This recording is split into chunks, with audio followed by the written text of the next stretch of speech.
Vous avez été littéralement des milliers à me demander mon avis sur la démo de Test Drive Unlimited Solar Crown. Aujourd'hui en vidéo, je vais donc vous dire ce que j'en ai pensé. Je vais vous parler des choses que j'ai aimées, des choses que j'ai moins aimées et qui sont pour moi vraiment importantes à retravailler d'ici la sortie du jeu final. On va parler de tout ça dans cette vidéo. Je voulais simplement préciser 2-3 petits trucs avant d'aller plus loin dans cette vidéo. La première, c'est que là évidemment on ne parle que de la démo. Si jamais vous tombez sur cette vidéo en septembre 2024 après la sortie de Solar Crown, il y a de fortes chances qu'entre temps j'ai fait une vidéo, mon avis entre guillemets, sur le jeu final Test Drive Solar Crown. Là on parle de la démo de juin 2024. Autre chose à savoir, les gars, sur console, vous aurez bientôt aussi la possibilité de tester le jeu. Il y aura une bêta au mois d'août 2024, puisque effectivement cette démo pour l'instant n'était réservée qu'aux joueurs PC. Avant dernière chose à préciser, je pense que le terme démo est relativement mal choisi pour cette version de jeu. Pour beaucoup de gens, une démo c'est genre le jeu final, mais avec une grosse bride en termes de contenu. Là, à mon avis, on est plutôt sur une espèce de bêta ouverte sur PC, permettant aux devs d'avoir tout simplement beaucoup plus de retours de la part des joueurs PC sur les différents problèmes rencontrés, que ce soit les bugs, les problèmes d'optimisation, les problèmes de connexion de volant. Et dernière chose à préciser, si le jeu vous intéresse et que vous avez envie de vous le choper pour moins cher, vous pouvez l'obtenir 40% moins cher via mon lien Instant Gaming que vous trouverez sous cette vidéo. Ça donne un coup de pouce à ma chaîne et ça vous permet de faire des petites économies de votre côté. Donc vous pouvez le précommander via mon lien et profiter de tous les bonus de précommande, y compris ceux des versions Gold. Le lien sera sous la vidéo. Merci à ceux qui penseront à jeter un petit coup d'œil. Bon, je vais commencer par parler des choses que j'ai appréciées. Je vais vous parler évidemment de la map. La map, je l'ai trouvée méga cool. J'ai trouvé que Hong Kong Island était un bon choix. C'est vrai que dans un premier temps, quand ils avaient annoncé 70 km² et le choix de Hong Kong Island, on était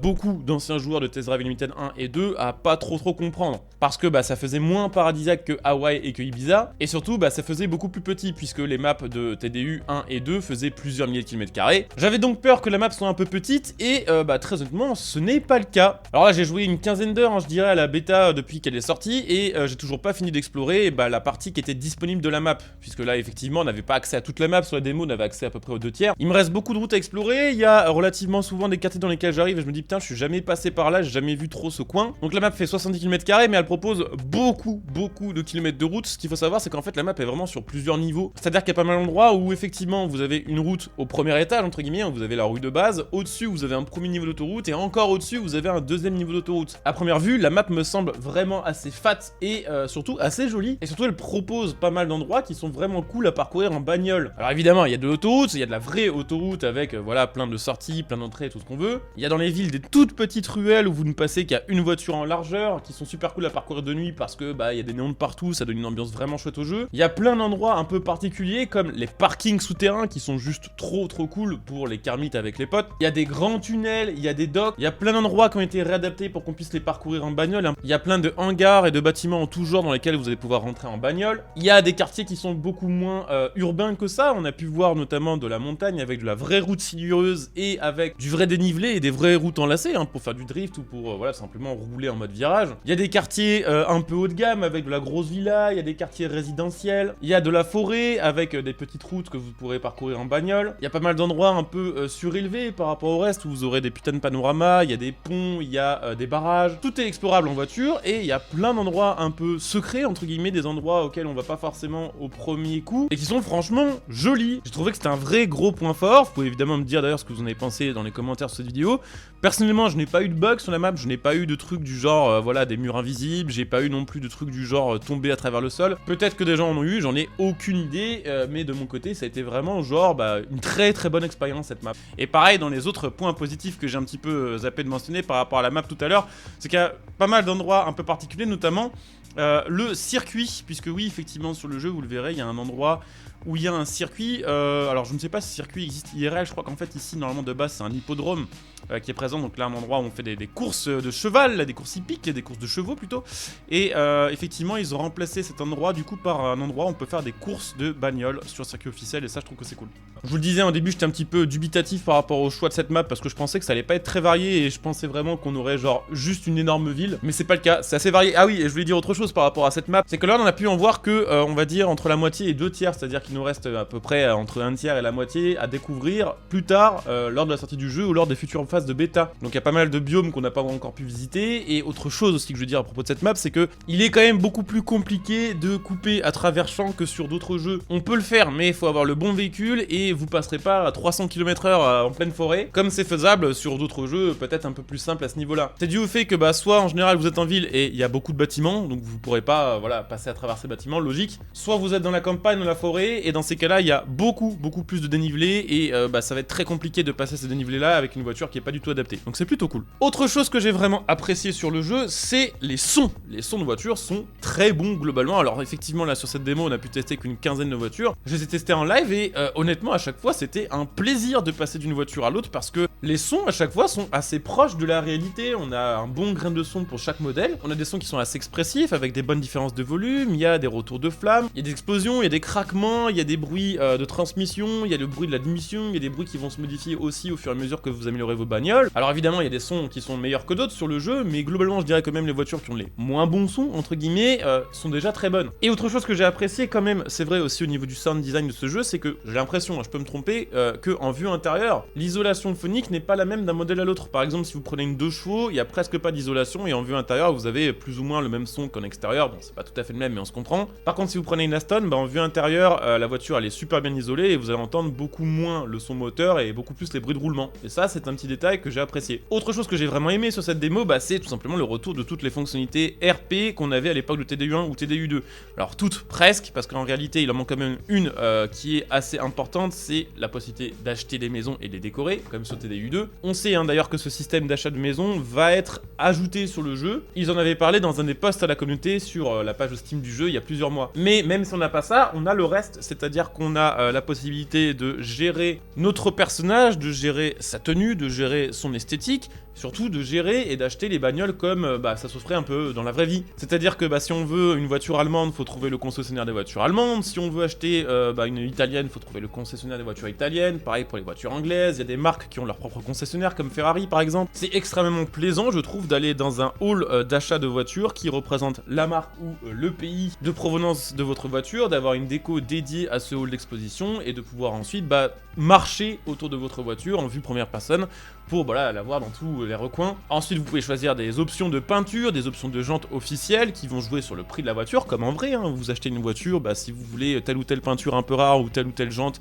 un peu sport, ça va vous coûter plus cher. Et votre voiture, vous allez pouvoir la gérer en détail, vous allez pouvoir activer les clignotants et les feux comme vous le souhaitez, vous pouvez aussi activer, désactiver les essuie-glaces, vous pouvez gérer le toit ouvrant. Et globalement, les voitures, elles sont super bien modélisées, que ce soit au niveau de l'extérieur ou de l'intérieur. La plupart des écrans et la plupart des informations, on va dire compteurs fonctionnent, la vitesse, le contour, le compteur de kilomètres aussi, l'heure sur certaines voitures où l'heure est affichée, par exemple le Q7, dedans il y a un rappel de l'heure qu'il est in-game, qui va évoluer au fur et à mesure du gameplay. Il y a certaines caisses où vous allez avoir des jauges de turbo, des trucs comme ça. On peut regretter quand même une chose, c'est vrai, c'est que à l'époque de TDU1 et TDU2, dans les voitures, il y avait le GPS qui était intégré. Et ça, j'avoue que c'est dommage que ce ne soit pas le cas sur TDU Solar Crown, mais on va dire qu'en dehors de ça, les caisses, elles sont super belles en fait, globalement. Autre chose que j'ai aimé sur cette démo, c'est le système de progression sur le jeu. Alors je vous le disais, j'ai joué une quinzaine d'heures, et en 15 heures, je me suis payé que 3 bagnoles dans mon garage. J'ai un Audi Q7 V12 TDI, une Citroën 2 chevaux, et la Ford Mustang V8, qui est ma première voiture. Je pense que sur d'autres jeux, en une quinzaine d'heures de jeu, j'aurais déjà 60 voitures dans mon garage. Donc là, c'est beaucoup plus long pour acheter des voitures, et pour moi, c'est quelque chose de positif. Effectivement, il y en a qui aiment vraiment les jeux rapides sur lesquels on a tous les contenus relativement rapidement. Sur TDU, ce n'est pas le cas. Ils veulent que vous preniez le temps,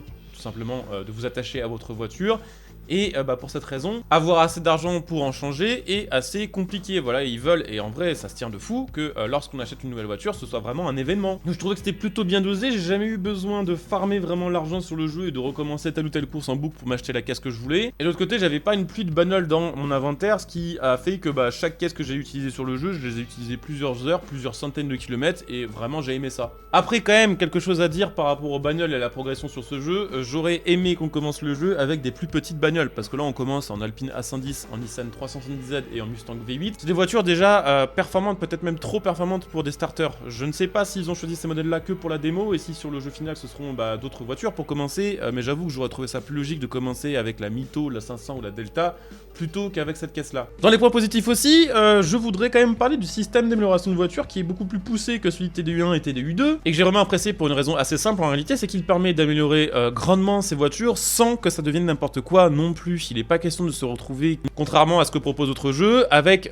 toutes les voitures qui vont finir stage 3 avec 1500 chevaux. Globalement, les améliorations de ce jeu me paraissent assez crédibles. Là, par exemple, j'ai pris mon Q7 V12, de base il fait 500 chevaux, je crois que full amélioré, on avait fait le calcul, il devrait sortir aux alentours des 700. C'est pareil, la Mustang que j'ai acheté au début du jeu, je crois qu'elle faisait 460 chevaux, et full, il me semble qu'on a calculé qu'elle faisait aussi aux alentours des 650 à 700. Donc on a quand même, voilà, on va dire un beau potentiel d'amélioration, mais toutes les voitures ne vont pas atteindre 1500 chevaux comme c'est le cas sur d'autres jeux. Et surtout un truc que j'ai kiffé lié aux améliorations, et justement lié au côté un peu réaliste RP du jeu, c'est le délire aussi de carto et de mode de performance de la voiture, puisque en fait, quand vous avez amélioré votre voiture avec certaines pièces, vous avez la possibilité de changer ses réglages, d'avoir par exemple un mode dynamique, un mode sport, un mode standard, un mode cruise, qui vont changer ses paramètres de suspension, de freinage, d'accélération, pour qu'elle soit adaptée à la situation actuelle. Si vous avez envie juste de vous détendre et que vous voulez une caisse, voilà, coupleuse, un peu souple, ou si vous voulez au contraire la même bagnole mais en course avec des suspensions beaucoup plus fermes et une boîte courte, bah c'est possible aussi. J'ai globalement aussi assez apprécié la physique, alors je fais partie des gens qui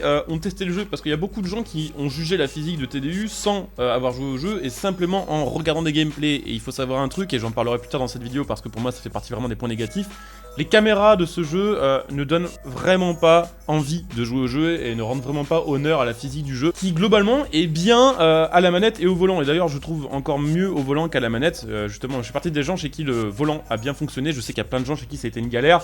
J'ai eu des bugs, notamment avec le volant, parce que je ne sais pas pourquoi, mon jeu chargeait en boucle le mauvais profil, c'est-à-dire que quand je branchais le volant, et d'ailleurs ça en aidera peut-être certains d'entre vous, mais pour modifier mes paramètres de volant, et pour tout simplement changer mon retour de force, l'angle de braquage, ce genre de choses, en fait il fallait que je modifie le profil manette, ce qui fait que j'ai pris un petit moment à comprendre ça, et au début mon jeu était injouable, jusqu'à ce que je pige ça. Une fois que c'était pigé, ensuite j'ai fait un petit gameplay au volant, et la physique au volant, j'ai trouvé vraiment cool, que ce soit sur bitume ou sur off-road, que ce soit avec des voitures légères, lourdes, propulses, traction, enfin bref, vous avez compris. La physique au volant, je l'ai bien aimé. Encore une fois, je sais bien que parmi vous, il y en a eu qui ont des gros problèmes de compatibilité, des gros bugs qui faisaient que le jeu était injouable, mais pour moi, ça a bien marché, donc je juge par rapport à ce que j'ai pu tester moi, logique. Et globalement, la physique manette, je l'ai trouvé assez cool aussi. Je trouve que la physique, parfois, est peut-être un peu trop, comment dire, soupolée, notamment quand vous passez sur des propulses un peu puissantes et que vous avez l'habitude de jouer sans TCS.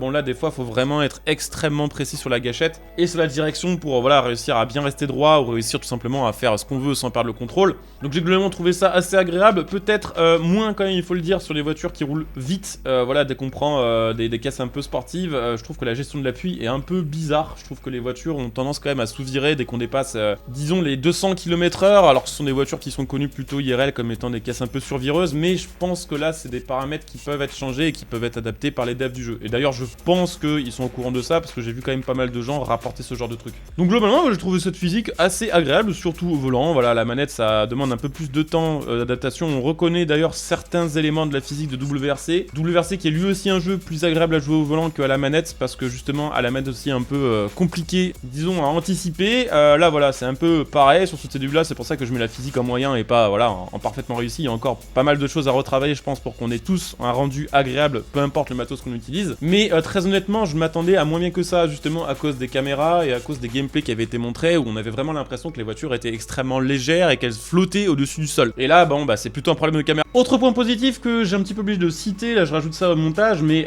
les effets de vitesse sont cool, de fou je trouve. Alors c'est peut-être un des points positifs de la caméra un peu chelou du jeu, on en parlera plus tard dans cette vidéo dans les points un peu moins bien réussis très clairement, mais cette caméra actuellement sur le jeu permet quand même d'avoir une chouette sensation de vitesse où on comprend mieux quand on est à 150 qu'on est à 150 que sur d'autres jeux, et en vrai je trouve que là-dessus ils ont vraiment bien géré et c'est cool aussi. Autre point que je considère comme moyen pour le coup, c'est le système de customisation visuelle de voiture. Alors je sais bien que dans l'ADN de TDU on n'a jamais eu vraiment beaucoup de modifications esthétiques. Sur TDU 1 il y avait quelques caisses qui avaient des kits carrosserie bien spécifiques, notamment la Mustang qu'on pouvait améliorer avec un kit carrosserie de chez Saline, mais c'est vrai que c'est devenu maintenant une espèce de norme d'avoir de la customisation visuelle sur les voitures, d'avoir voilà, des ailerons, d'avoir des ailes, d'avoir des gros kits larges sa mère. Alors évidemment j'aurais pas forcément envie que ça aille jusque là sur un TDU, parce que justement sur TDU ce qui est cool c'est qu'on essaie quand même de préserver l'âme de la voiture, si on peut dire ça comme ça, mais un peu plus de customisation aurait été quand même cool, ne serait-ce que la possibilité par exemple d'avoir le capot stock mais carbone, d'avoir une petite liste d'ailerons qui vont un peu sur toutes les voitures, comme ça se fait un peu sur Gran Turismo par exemple, ou d'avoir des petites modifs comme ça, mineures, histoire de dire qu'il y a un petit peu de custom, ça aurait été cool, et même si ça aurait pas forcément été utilisé par tous les joueurs, au moins les joueurs n'auraient pas pu dire qu'il n'y avait pas du tout de custom. Je sais que c'est pas l'ADN de TDU, mais j'ai peur que ça lui porte un peu préjudice, disons entre guillemets, par rapport à la concurrence. Moi personnellement, ça m'a pas plus dérangé que ça, hein, je vous le disais. Autre point que je mets dans les moyens, c'est la vie sur la map quand même. Je vais pas faire genre qu'il n'y a pas de problème à ce niveau-là, c'est vrai que ça manque un peu de vie. Alors, en fait, soyons honnêtes, il y a des endroits où c'est très bien, et il y a des endroits où c'est très pas bien. Alors, si j'ai bien compris, ça dépend aussi un petit peu de l'heure à laquelle on joue, c'est-à-dire que par exemple, de nuit à 5h du mat in-game, il y a moins de civils par exemple qu'à 10h. Je comprends qu'il n'y ait pas de PNJ à pied, de toute façon, il y a plein de jeux de courses modernes sur lesquels il n'y a pas de PNJ à pied. En plus, il y en a, mais c'est juste qu'il y en a que dans certaines zones dans lesquelles vous pouvez pas accéder en bagnole, un peu comme ce que fait Forza Horizon, où vous avez par exemple des gens qui vont être à des balcons, des choses comme ça.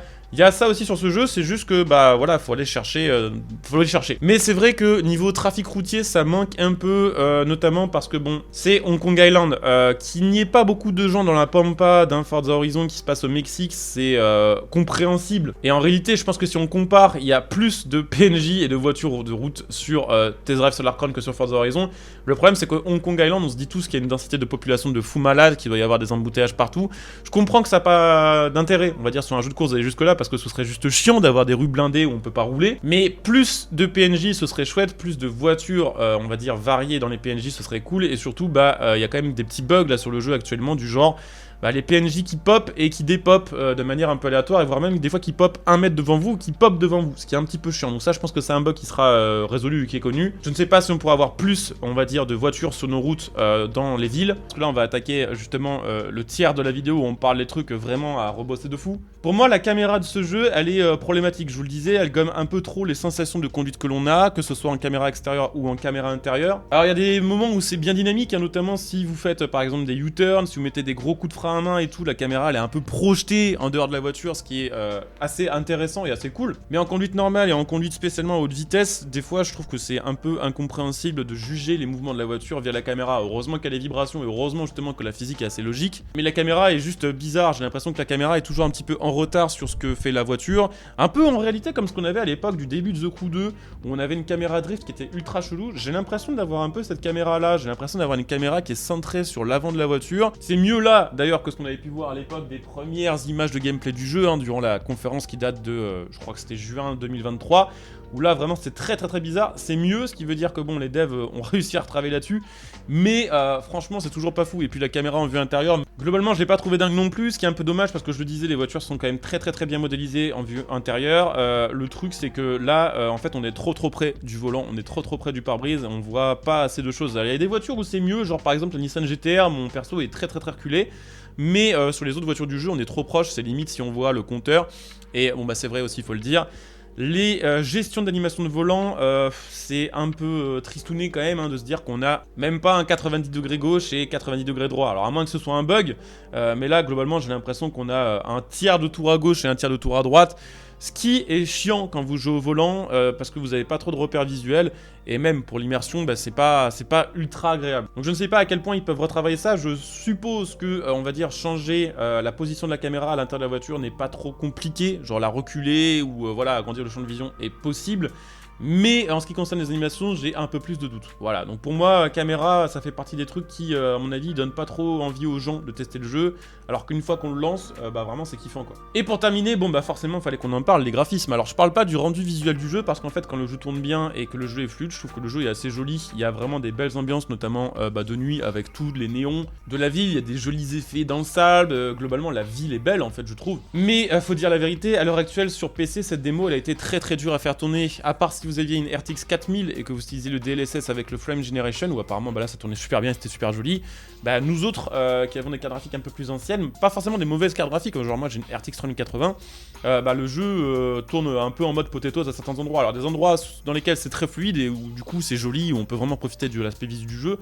Mais il y a des endroits en ville où franchement, il y a des moments où j'étais à 25-30 FPS et ça fait mal au cul quand même. Donc voilà, c'est aussi pour ça qu'ils ont fait cette bêta et cette démo, c'est parce que bah, sur PC malheureusement le jeu est beaucoup plus compliqué à optimiser puisqu'on a tous des configs différentes.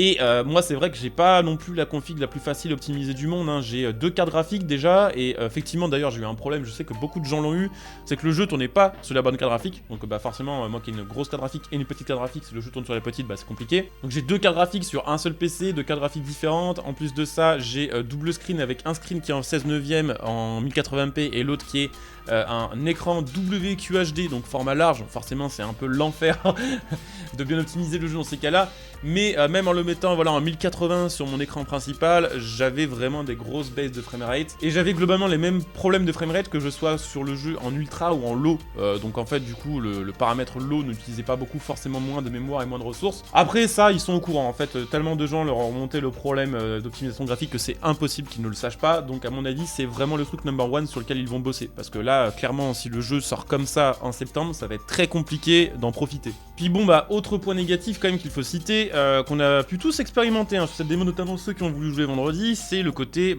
connecté H24. Alors en vrai dans l'open world il n'y a pas de souci quand ça marche bien, en fait de toute façon il n'y a pas de souci.